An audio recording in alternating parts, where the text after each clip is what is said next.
Muito bem, gente. Eu gostaria de deixar com vocês um texto que todos os dias dessa semana nós vamos voltar a ele. Seria como que um texto-chave da nossa semana teológica. É o texto de Hebreus, capítulo 5, versículo 7. Hebreus, capítulo 5, versículo 7. Este trecho da carta aos Hebreus é tremendamente especial pelo ensino que ele nos dá.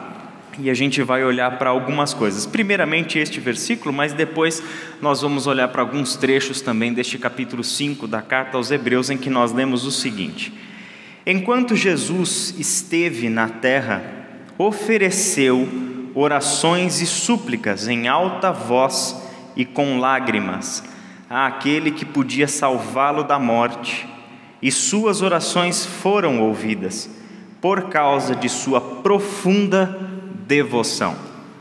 Por causa de sua profunda devoção.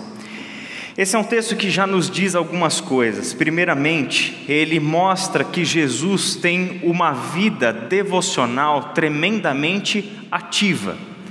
Ele é o Filho de Deus. Ele é o próprio Deus encarnado, vivendo entre nós. E é interessante como ele nutre sua relação com o Pai. Se tinha alguém que, de um ponto de vista meio lógico, já que ele é o próprio Deus encarnado, não precisava de oração e de súplica, esse alguém deveria ser Jesus, concorda comigo? Ele é o próprio Deus encarnado, ele é o próprio Filho de Deus, cuja relação com o Pai é perfeita. Então, se tem alguém que aparentemente não precisava dedicar tempo a disciplinas como oração, este alguém seria Jesus. Só que o Novo Testamento nos mostra exatamente o oposto. Ele precisava. E ele fez, e ele se dedicou a uma vida de profunda devoção. Esse é o texto da NVT, eu gostei dessa tradução. A NVI fala sobre a sua submissão, a sua total entrega à vontade do Pai. E é isso que nós queremos buscar. Se isso foi importante para Jesus, no mínimo deve ser importante para nós. Se uma vida de oração, de súplicas e de profunda devoção foi importante para Jesus, com certeza, é muito importante para nós também. Deve estar na nossa busca, no nosso alvo, buscar esta profunda devoção. Por isso que nós dedicamos essa semana para falar sobre o passo a passo desta disciplina devocional. Um caminho que nos coloca nesta direção, neste objetivo dos discípulos e discípulas de Jesus, que é uma vida de profunda devoção. Então, para a gente se aproximar desse assunto, em primeiro lugar, devocional significa um coração completamente devotado a Deus, submisso a Deus, entregue a Deus. Um coração, uma vida interior que busca a orientação de Deus sobre todos os aspectos da vida. Vida devocional diz respeito a alguém que não pode mover um único movimento da sua vida, não pode dar um único passo sem que esteja certo de que está no centro da vontade de Deus, que não age segundo o seu próprio coração, que não age segundo os seus próprios projetos pessoais, mas que sempre está agindo segundo a vontade de Deus. E este é um movimento que não é natural, a gente precisa entender isso. Uma vida devocional não é natural. Por quê, gente? Porque o ser humano está em um estado de rebelião contra Deus. O ser humano naturalmente não busca a Deus, como Paulo escreveu bem em Romanos capítulo 3. Não há um justo sequer, não há ninguém que busque a Deus, não há ninguém que tema o Senhor naturalmente. Esse não é o processo natural para o ser humano. Nós estamos falando de uma disciplina que nos coloca em um movimento de retorno para Deus. A vida devocional é um movimento de retorno para Deus. Por isso mesmo, por ser um movimento de retorno para Deus, nós jamais conseguiremos fazer isso sozinhos. Jamais faremos um movimento de retorno a Deus sozinhos. Nós só conseguimos fazer isso porque Deus tomou providências para que este caminho de retorno a Ele fosse possível. Ele abriu esse caminho por meio do sacrifício do seu Filho Jesus Cristo. Então é nos méritos de Jesus Cristo, segundo Jesus Cristo, na companhia de Jesus Cristo, sendo habitados pelo Espírito de Deus, é que somos capazes, Deus nos torna capazes de fazer um movimento de retorno a Ele, que é esta profunda devoção, entrega, submissão a este Deus que nos criou a sua imagem e a sua semelhança e que nos salvou em Jesus Cristo. Segunda consideração, o Espírito Santo nos impulsiona em direção a Deus, como nós acabamos de ver no primeiro ponto. Só que tem um detalhe. A nossa natureza em Adão, a nossa natureza humana, nos impulsiona para o caminho contrário, para longe de Deus. Um dos textos que nós vamos ver aqui mais para frente, ainda hoje, é este conflito, esta tensão que existe dentro de todo discípulo de Jesus. Nós temos o Espírito Santo de Deus que habita em nós. E porque temos este Espírito de Deus em nós, nós estamos sendo impulsionados em direção a Deus, em direção a esse projeto maravilhoso de vida, que é uma vida de profunda devoção, assim como foi a vida de Jesus.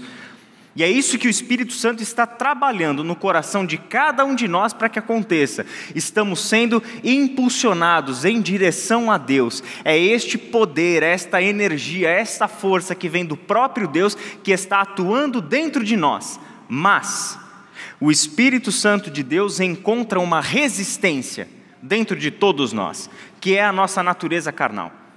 Nós ainda temos um pé na nossa antiga humanidade. Todos nós temos um Adão, uma Eva dentro de nós.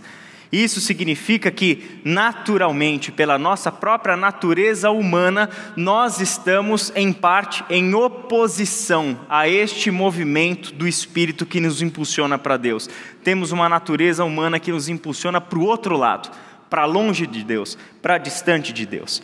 Por isso, terceira consideração inicial, sem as disciplinas espirituais. Disciplinas nos lembra o que, gente? Aonde que tem disciplinas?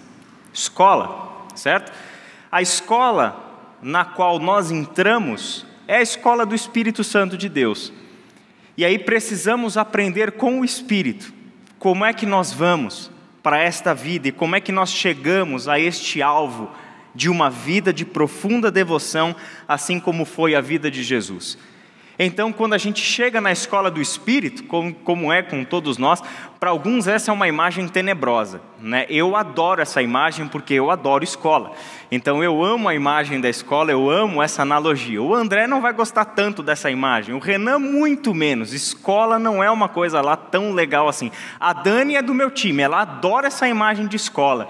Porque quando a gente chega na escola, eu lembro quando eu chegava na faculdade, primeiro dia de aula do semestre, eu ia direto no mural, não tinha essas coisas todas online, né? Eu ia direto no mural para ver quais eram as disciplinas do semestre.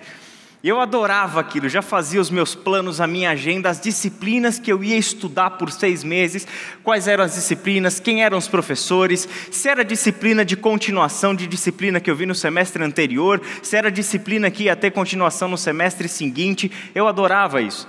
Mas é basicamente o que acontece sermos discípulos de Jesus, sermos discípulos. A própria palavra discípulo nos remete à disciplina, nos remete à presença do mestre na nossa vida, nos remete à presença de disciplinas nas quais nós precisamos estar devidamente matriculados e nos empenhando nessas disciplinas para alcançarmos esse nosso objetivo, uma vida de profunda devoção, como foi a vida de Jesus de Nazaré. Então, estarmos na escola do Espírito é praticarmos, aprendermos e praticarmos. E o legal de todas as disciplinas do Espírito é que todas elas são teórico-práticas. Não tem as disciplinas do Espírito que são só teóricas e não tem as que são práticas. Todas elas são teórico-práticas. É o tempo todo Deus trabalhando na nossa mente e na nossa ação, na nossa mente, na nossa ação. E sem elas não haverá o crescimento que nós queremos. Tampouco nós conseguiremos chegar à maturidade. O que é a maturidade cristã para nós? A medida da estatura de Cristo. Eis o nosso alvo. Uau, que alvo! Sermos como Cristo. chegarmos à medida da estatura de Cristo. Para a gente entender essas disciplinas espirituais, nós vamos trabalhar dividindo a nossa semana em 4 dias, 4 encontros, 4 temas centrais, um para cada dia. Primeiro, hoje, nós vamos conversar sobre Deus, seu povo e a disciplina. Por que para Deus e para a Bíblia esse negócio de disciplina é tão importante? Isso é um acessório, é algo central, é algo que dá para a gente passar sem? A gente vai entender um pouquinho sobre como esse negócio de disciplina funciona e qual é o seu objetivo dentro da história da Bíblia. Segundo dia, amanhã, nós vamos falar sobre a disciplina da oração. Então é uma semana que vamos falar sobre passo a passo da disciplina devocional. Então nós pegamos as 3 principais disciplinas que nós julgamos aqui, mais centrais, mais importantes, mais cotidianas para nós, que são a oração.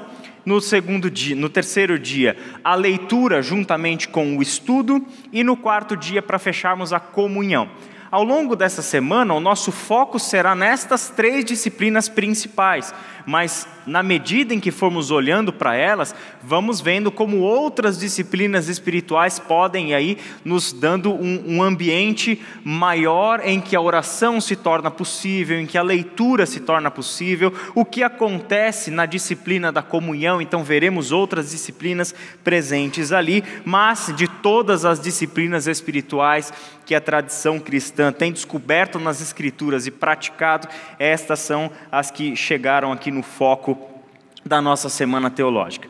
Uma primeira abordagem para esse assunto, gente, sobre as disciplinas espirituais, é que quando nós abrimos a Bíblia, participamos de pregações, cultos, participamos de aulas, encontros de discipulado, nós encontramos na Bíblia diversos imperativos que eu acredito que estão muito claros para todos nós.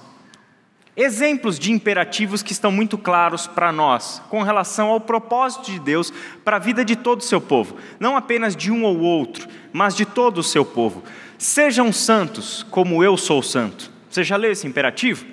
Deus ordena isso para o seu povo. Lá em Levítico, ele repete isso lá na primeira carta de Pedro: sejam santos, como eu sou santo. Olha o padrão que Deus espera do seu povo: sermos santos como ele é santo. Paulo, em Efésios capítulo 5, versículo 1, sejam imitadores de Deus. Esse é outro imperativo que está sobre nós.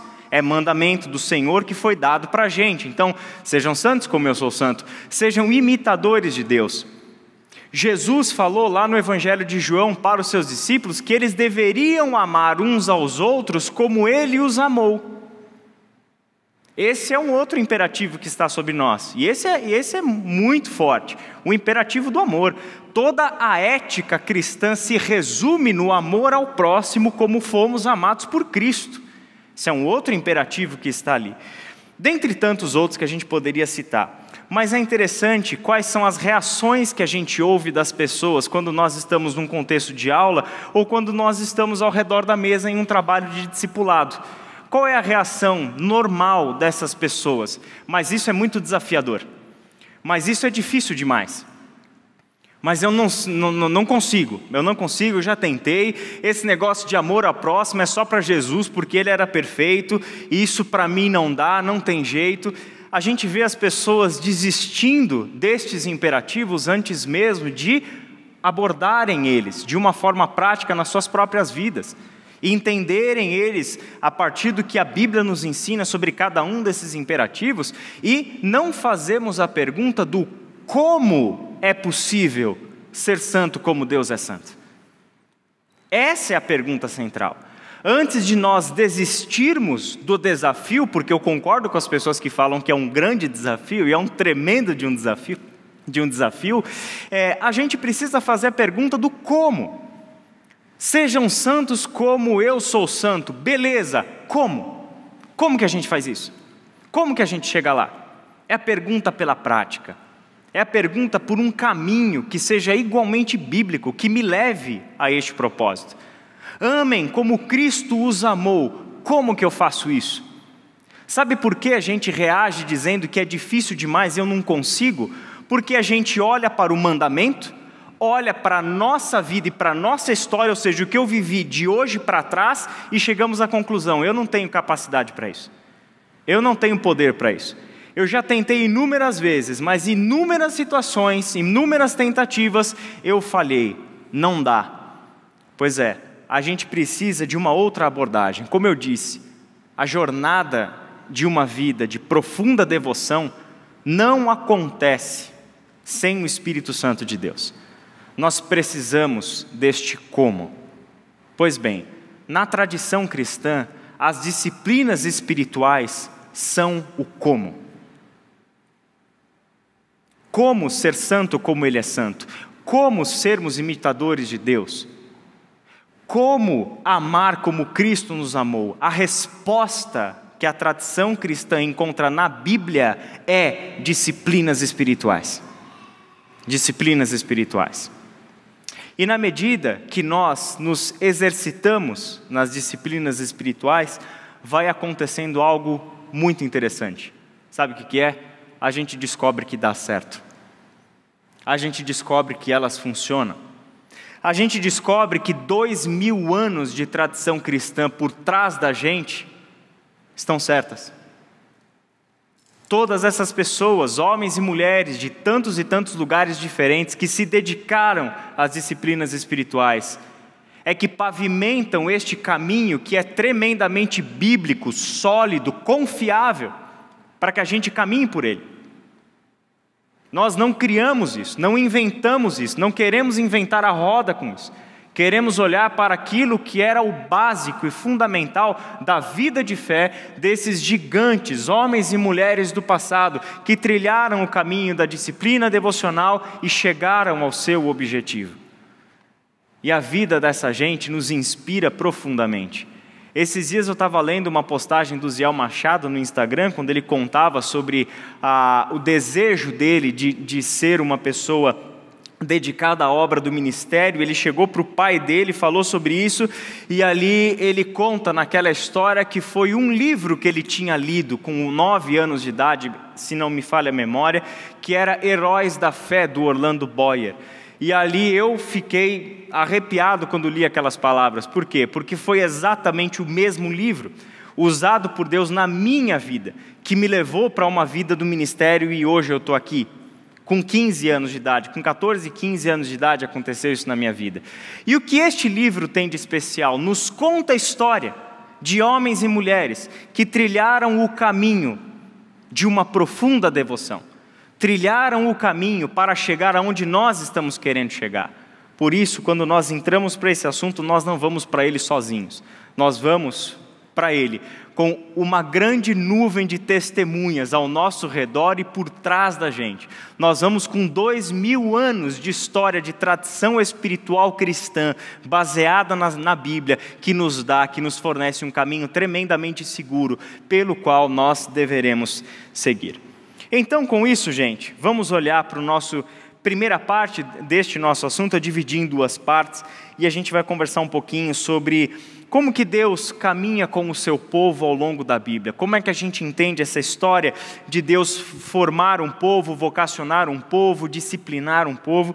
Qual é a importância que a disciplina tem na história de Deus, conforme nós conhecemos nas Escrituras? A gente está partindo então de um pressuposto, que é o seguinte: a maturidade cristã passa pelo caminho da disciplina espiritual.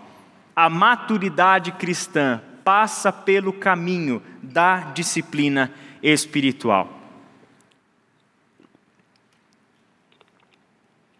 Já há algum tempo, eu tenho percebido, a partir das nossas conversas entre os pastores, presbíteros, lideranças de mulheres, a palavra maturidade é quase que já uma palavra-chave na vida da Iba Viva. Maturidade. Trabalharmos para levar pessoas à maturidade. Nós temos como igreja, graças a Deus, entendido isso, e este entendimento tem levado a gente a pensar as nossas séries, programa de discipulado, pequenos grupos, semana teológica, crescer, currículo do crescer e assim por diante. Nossa tarefa como igreja de Jesus Cristo é levar o corpo de Cristo, a igreja do Senhor, a esta maturidade em Cristo. Partindo desse pressuposto, a gente precisa entender em que história nós estamos inseridos, em que processo nós estamos inseridos, porque maturidade cristã não é algo que a Ibaviva inventou, nós estamos colhendo isso a partir do que a gente lê nas Escrituras. Por isso eu quero caminhar com vocês em rápidos 5 passos, apenas 5 passos, 5 estações, vamos chamar assim, dentro das Escrituras, para entender a relação de Deus com o povo dele e o seu projeto de salvação para a humanidade. Começando com o texto de Êxodo, capítulo 19, versículos 5 e 6. Lemos assim: Agora, se me obedecerem e cumprirem minha aliança, serão meu tesouro especial dentre todos os povos da terra, pois toda a terra me pertence. Serão meu reino de sacerdotes. Se você está tomando notas, ou se você tem aí sua Bíblia e uma caneta, grife essa parte, escreva isso. Propósito de Deus: serão meu reino de sacerdotes, minha nação santa. Essa é a mensagem que você deve transmitir ao povo de Israel. Deus falando com Moisés, um profeta enviado de Deus para o seu povo que ele estava libertando da terra do Egito, da terra da escravidão. Esse é o contexto do livro do Êxodo.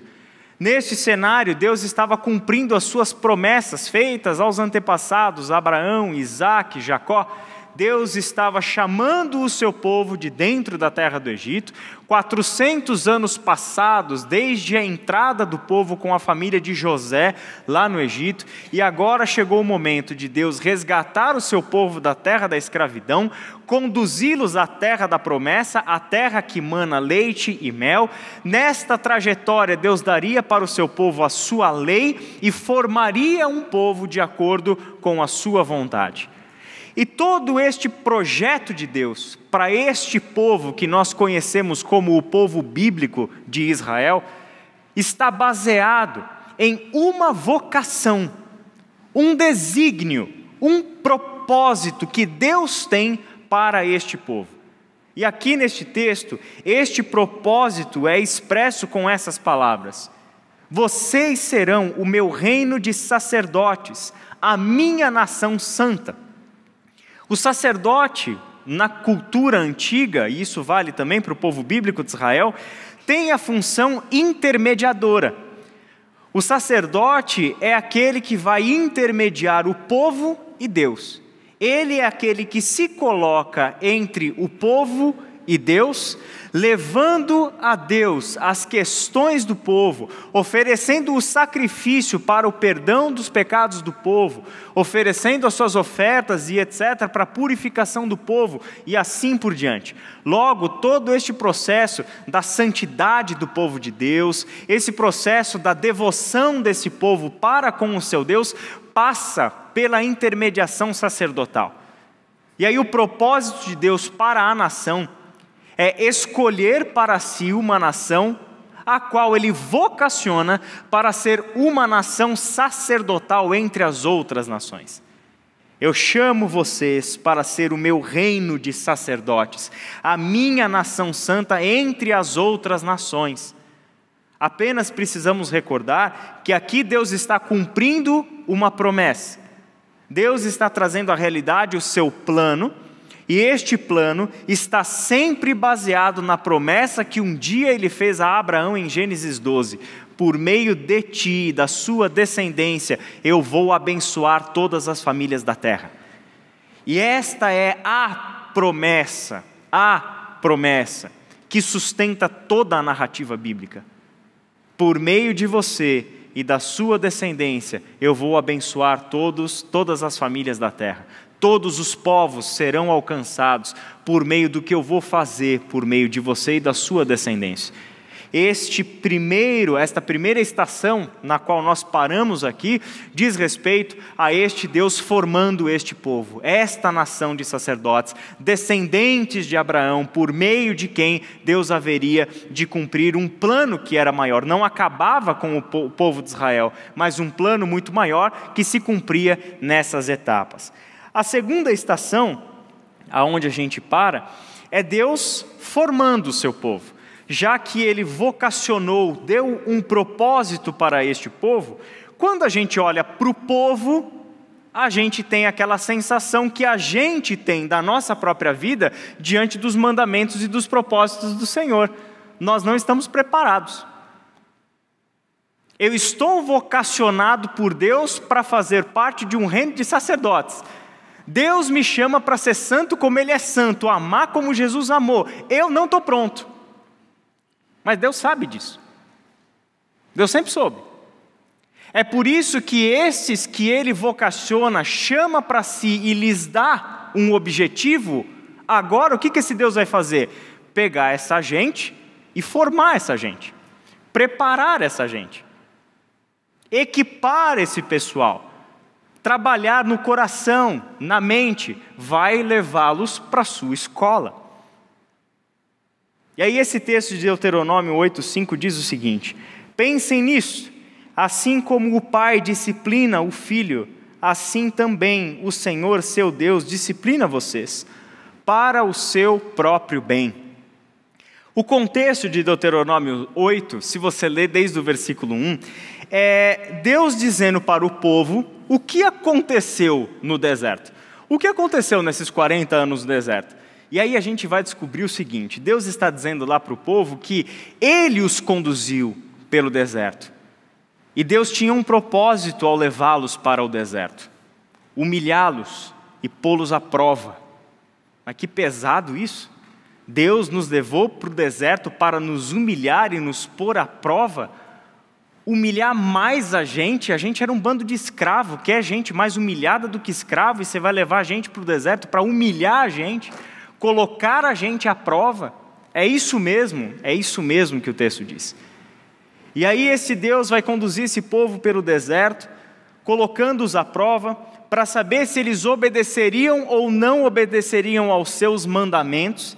Estabelece por 40 anos com esse povo uma relação, onde nesta relação Ele precisa ensinar este povo que Ele vocacionou para ser um reino de sacerdotes, ensinar a confiar nele.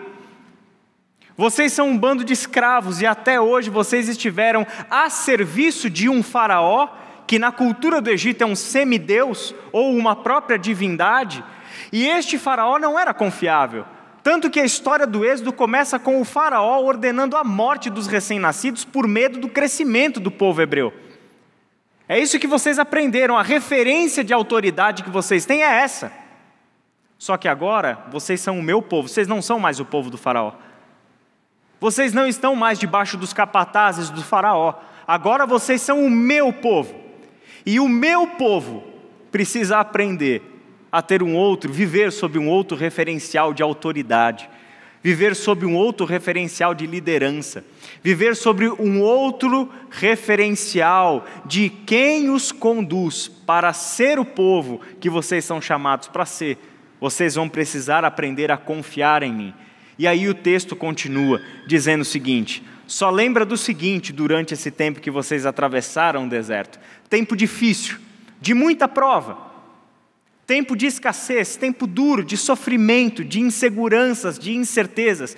Mas lembra do seguinte: as suas roupas não se gastaram, as suas sandálias não se gastaram, os seus pés não incharam. E eu alimentei vocês com o maná e com as codornizes. Eu trouxe o alimento diário para vocês, para que vocês aprendam que nem só de pão viverá o homem, mas de toda palavra que procede da boca de Deus. Para que vocês aprendam que quem cuida de vocês sou eu. Quem zela pela vida e pela dignidade de vocês sou eu. Deus forma o seu povo, e a disciplina é a palavra que explica como Deus forma o seu povo. Como um pai que educa o seu filho. Olha que bonita essa imagem. Não como um faraó que se achava Deus, mas como o único Deus que se revela como pai. Desce para a dimensão da relação paternal. Como um pai disciplina o seu filho.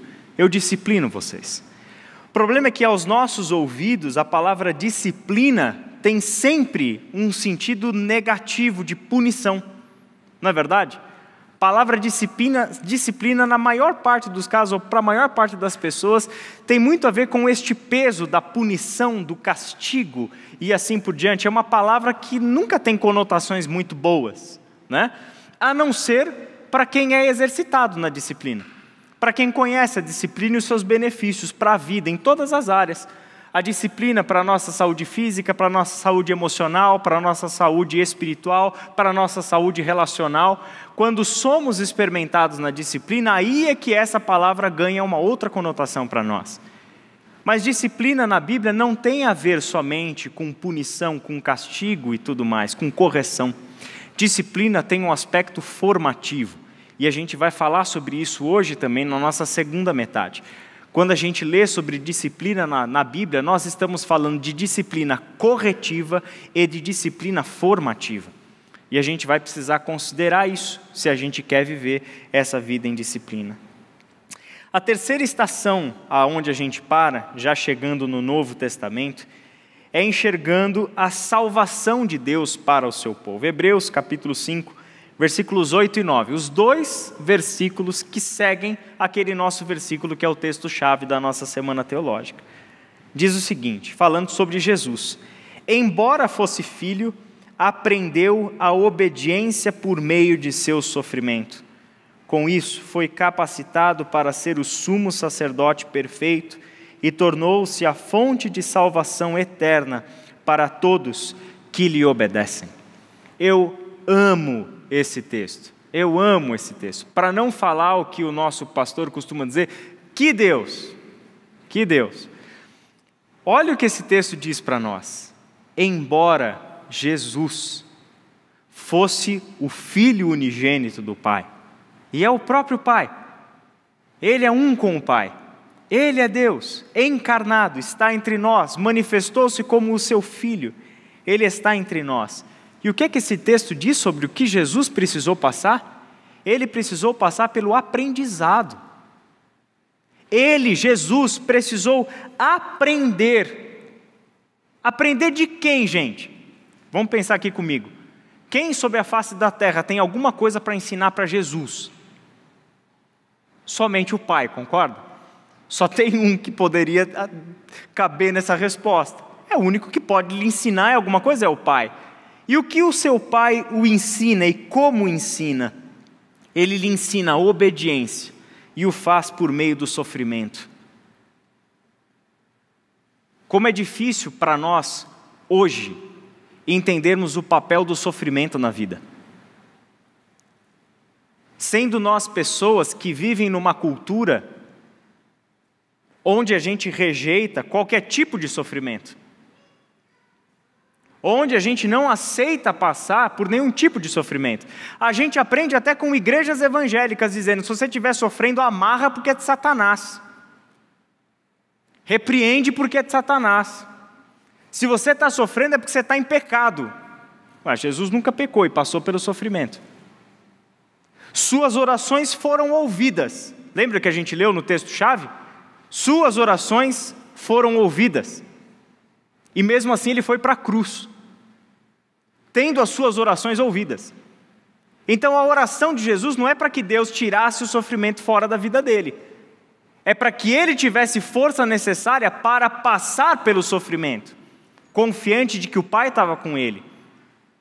E gente, foi somente porque o Filho de Deus aprendeu a obediência por meio do sofrimento, ele foi capacitado para ser o sumo sacerdote perfeito.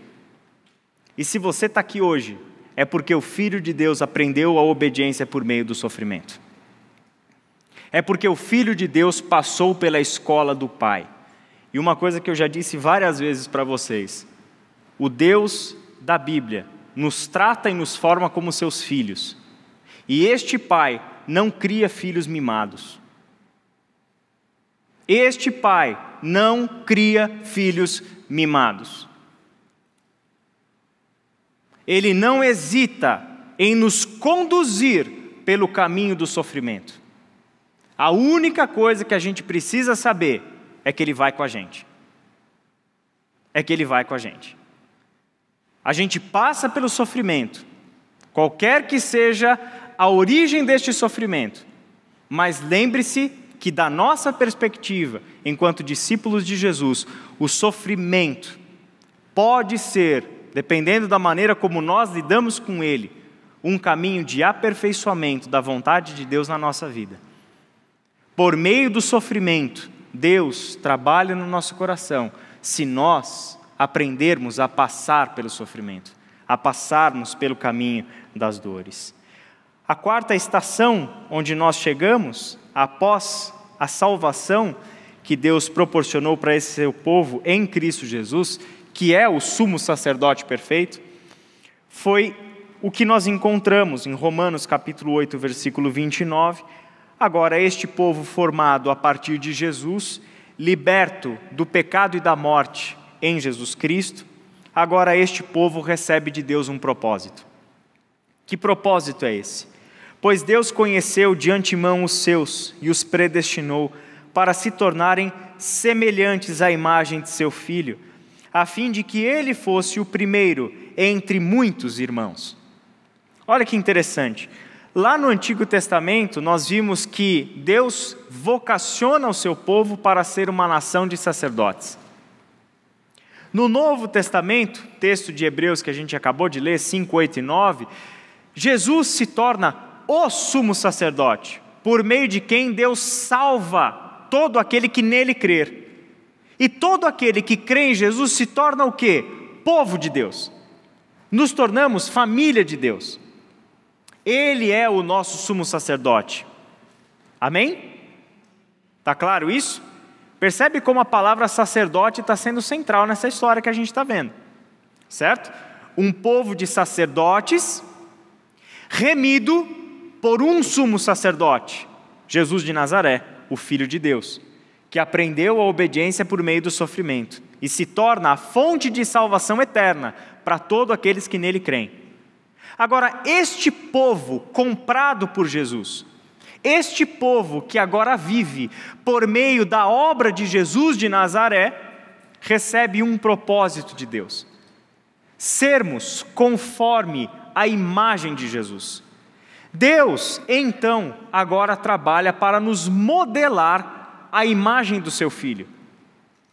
Jesus, então, vem para este mundo, nos salva e se torna referência de ser humano para nós.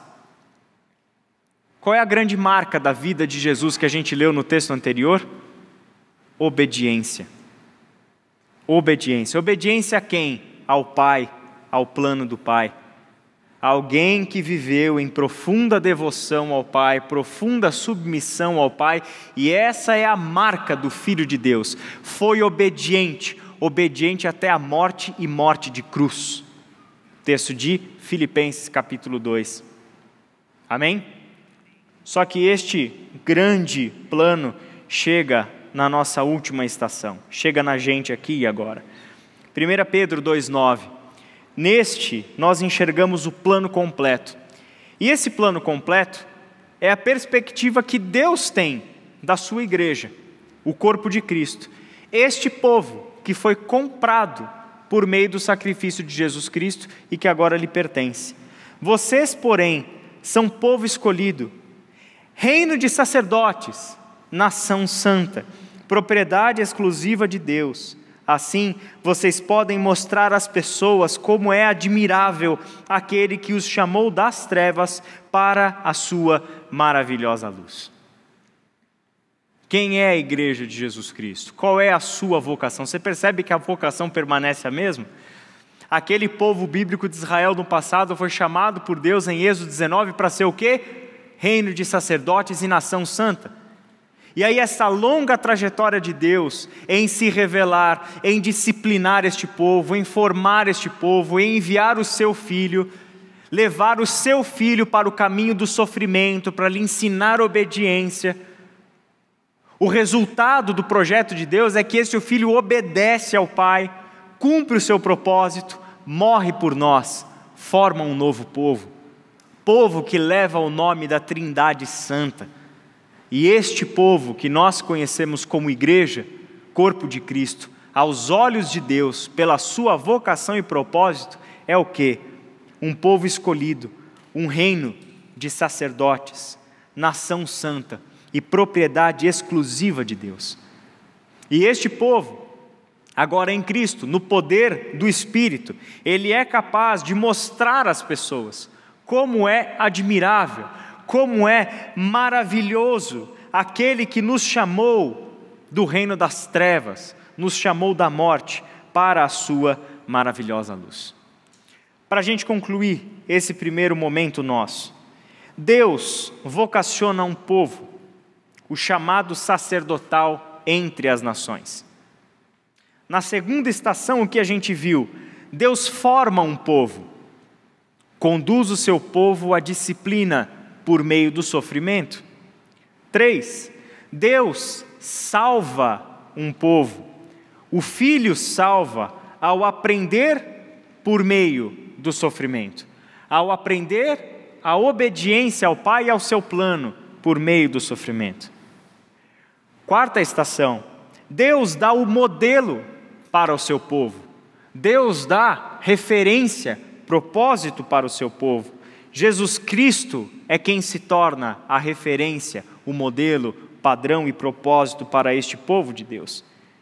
E a quinta estação, contemplamos o plano completo. O ponto de chegada é um povo pronto para ser um reino de sacerdotes neste mundo. Assumir neste mundo uma posição de liderança. Essa é a santa vocação da igreja. Assumir neste mundo uma posição de liderança. Mas a liderança conforme Deus. A liderança com quem entende que Jesus Cristo é a sua referência e propósito. Então não é uma liderança segundo o mundo. Não é uma liderança impositiva. Não é uma liderança autoritária. Não é uma liderança de cima para baixo, goela abaixo, que mete o pé na porta. É a liderança que serve e vai para a cruz por aqueles a quem quer salvar. Essa é a santa vocação do papel de liderança na igreja no mundo. Sermos uma nação de sacerdotes. E assim como o sumo sacerdote oferece a si mesmo como sacrifício para aqueles que pretende salvar. Que a nossa vida seja esta oferta de sacrifício, por meio do qual Deus está salvando esse mundo. E isso é totalmente condizente com o ensino de Jesus sobre o discipulado. Quem quiser me seguir, tome a sua cruz e me siga. Pois se o teu projeto é salvar a tua vida, você ainda não entendeu o discipulado. É aquele que perde que a salva. Ou Paulo em Filipenses 3. Por causa de Cristo, eu perdi todas as coisas. Ou como Jesus disse para os discípulos, eu os envio ao mundo como cordeiros em meio aos lobos. Cordeiros não devoram lobos. Lobos devoram cordeiros. A nossa vocação é de cordeiro e não de lobo. Eu os envio como cordeiros em meio aos lobos. É dessa forma que a igreja exerce liderança. Morrendo, entregando-se, exercendo a sua santa vocação. Então, o que aconteceu quando nós nos convertemos a Jesus Cristo? O que aconteceu quando nós nos aproximamos deste universo da Bíblia, do Evangelho, da igreja, nós entramos em uma história que é muito maior do que a gente. Nós precisamos ter isso em mente. Nós entramos em uma história que é maior do que a gente. Então isso daqui não diz respeito a você, ao teu projeto pessoal, à tua história pessoal. Somos nós que entramos em uma história que já estava em andamento há séculos e séculos, o que remonta à eternidade, porque o plano de salvação de Deus é anterior à fundação do mundo. É nessa história que a gente entrou. É nessa história que a gente entrou. Nós estamos em uma história que é maior do que nós. Segundo, nós não somos responsáveis pela nossa própria formação. O que isso significa? Nós não somos responsáveis por formar a nós mesmos. Por quê? A formação do povo de Deus é responsabilidade da Trindade Santa, que vai usar a Bíblia, palavra de Deus, revelação do Senhor, para nos formar. Então a nossa responsabilidade nessa história é conhecer e obedecer. É aprender e obedecer. Essa é a nossa responsabilidade. Nós vamos voltar neste ponto 2 aqui na quarta-feira, quando nós estudarmos sobre leitura e meditação. Vamos aprofundar nisso daqui. Terceiro lugar, para isso, Deus escolheu o caminho da disciplina. Nós não inventamos esse caminho.